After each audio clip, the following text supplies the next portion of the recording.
with the 2030 agenda, because you have three key areas, the economic pillar, the social pillar and the environmental pillar, we have to find a way to take those silos away.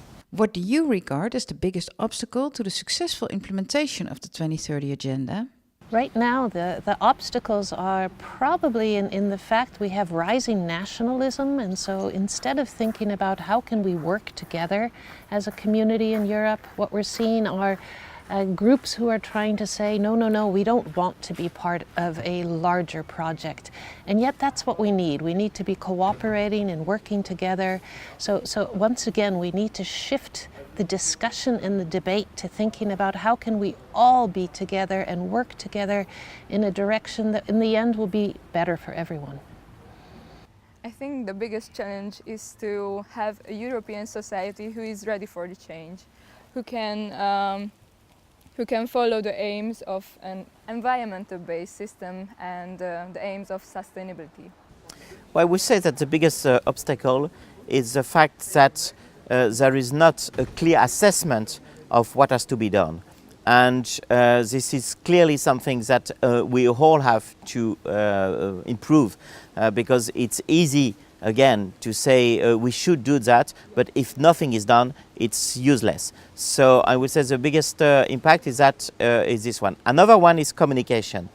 Too many people are not aware. It's not only a question of Agenda 2030 and SDG, but aware of what it means in terms of quality of water, quality of air, what is going to change, and more importantly, the fact that it is a good thing for the transition of the business for the future. The biggest obstacle we have is that we are not used to working together.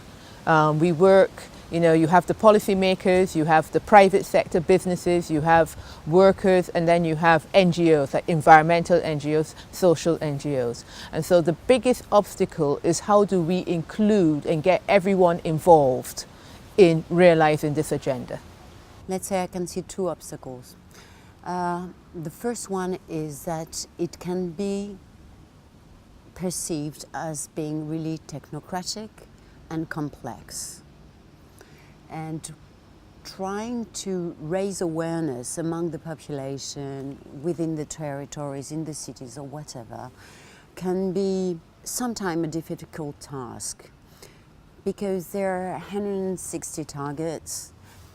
And if people are thinking, oh my God, we'll never be able to make it, it is how can we grasp the whole interlinks between the SDGs? So one of what I conceived of being my role is to say to everyone, listen, you don't have to think you want to save the world by yourself and fulfill everything. Just try to think what is important for your community, your city, your company, your NGO, and try to see, well, you want to work in one or two SDG, try to see the link between this SDG and the others, and just give yourself, a roadmap which will fulfill this two SDGs and the interlinks, and that will be it. Don't try to internalize the whole complexity of things. This is, for me, the most difficult thing we have to overcome.